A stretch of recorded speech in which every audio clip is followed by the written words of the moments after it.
Hi everyone, it's Jerry. I have a sharp game to share with you from round 3 of the 2025 FIDE Women's World Cup. This was played just today. On the white end, Lei Tingjie, playing against Antoaneta Stefanova. Okay, only a 29 mover. By move 17, we're looking at a decisive advantage for white. What we're also looking at here, Pirc Defense, classical variation, bishop g7, bishop b2, same side's castles game, a6, rook e1, and from here black continues in what we might say a consistent fashion, follows a6 with b5. Now, in response to b5, white plays e5. With rook e1, white is looking forward to an e5 push, an e5 break. Maybe the e-file opens up, or at the very least, the rook on e1 meaningful in supporting an invasive white pawn on e5. How the computer wants to run it, it says put the knight on c6, and this move would interfere with the e5 push. It supports e5 next, knight on c6. If white tries e5 in this position with the knight on c6 rather than b5, here's how black can respond. You can take on e5. If the knight recaptures, that hangs d4. And if the pawn recaptures, there's knight g4. And we have a case of 3 attackers and only 1 defender on e5. e5 will fall shortly. Now, at the same time, with the knight c6, there is a d5 move, and we're in a totally different structure now. The knight is prepared, or black, I should say, prepared to lose time, retreating the knight, potentially, to b8. Knight a7 is even a move here. Something black can look forward to is an eventual break, e6, c6, challenging white's invasive pawn. We're looking at a totally different structure here. Bishop's eyes have opened up. No e5 scaring the f6 knight away. All right, how it is playing out in this one, we see b5, e5, and black's response is to run in reverse. Now, if there was a capture on e5, this is one way white could continue, take with the knight. And this would open up new options for the pieces. So, what am I talking about? After bishop g7, bishop f3, bishop exchange, queen f3, very active white pieces, currently generating a threat. It says top here, c6 followed by bishop to e3, white still for choice, around plus 0.6.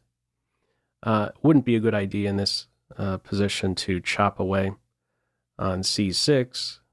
d4 hangs in the end, and more than just the trade of the bishop pawn for white center pawn would be the trade of these knights, and that should absolutely favor black. This knight is superior to this one here. Okay, in response to e5, black runs in reverse, not willing to invite the knight onto that e5 post. Follow-up is now a4. This is a very nice move, influencing the b pawn. b4 played, knight d5. Now, by influencing the b pawn, by provoking b4, c4 has opened up. Now, how would you defend b4 in this position? If you'd like to, go ahead, pause the video, see what move you would play. Okay, were you on team a5 or knight c6 to defend the pawn? In the game, knight c6 is played, and this is the better way.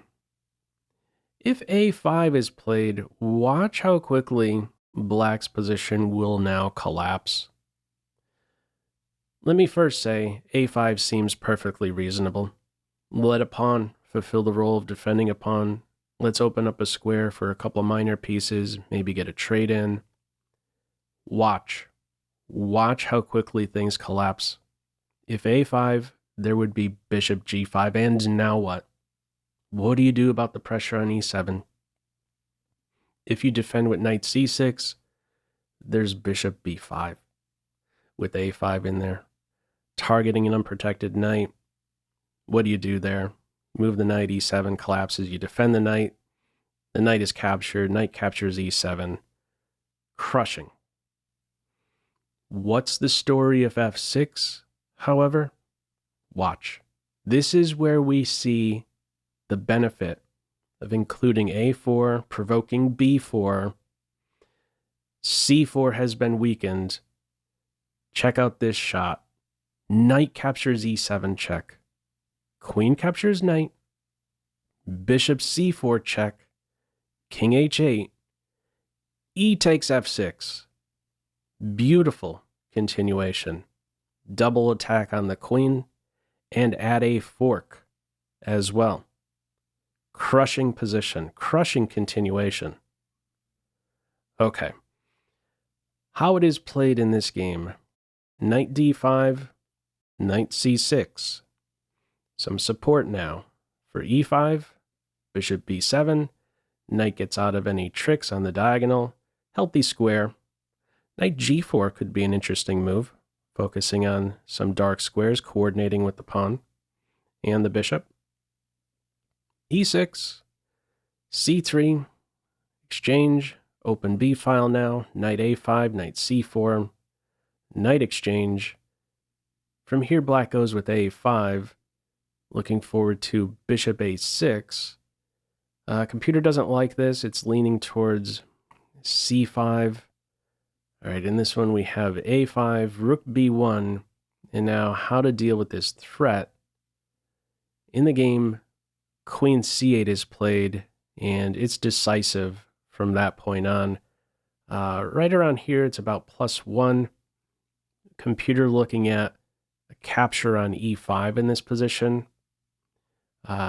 If you recapture with the pawn, there is a queen exchange that removes a the only defender of a4, and black can respond with bishop c6, counter attack.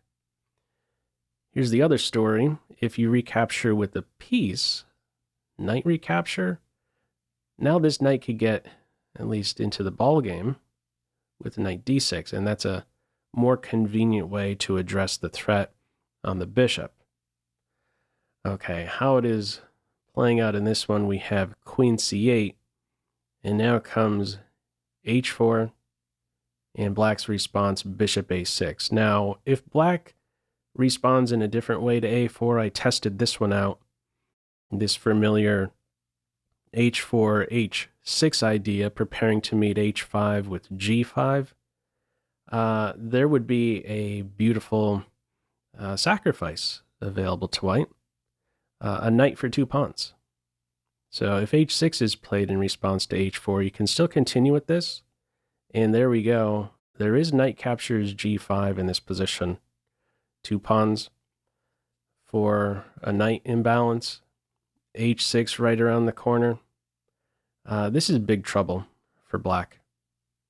So there's even a fancy, I played this one out a little bit, let's say rook b8. There are these ideas in the air, setting up a discovered check. Say the king hides. Bishop d6 is crushing in this position. I had a little fun here. I made 2 suboptimal moves just to bring up a very rare checkmate that is right around the corner here. Let me make these suboptimal moves. What am I talking about? You thought smothered mate was cool? Check this one out. Bishop d3 check forces f5, and we would see e takes f6 en passant for mate. Okay, had a little fun there with a couple suboptimal moves. My point is there is a knight sacrifice available to white if black tries this h6 idea. You still play h5 and chop away. Knight for 2 pawns. Black's reply in this position, bishop a6, white says, no, my bishop is better than yours. And this is very sensible. There is some coordination on e6 that can easily occur.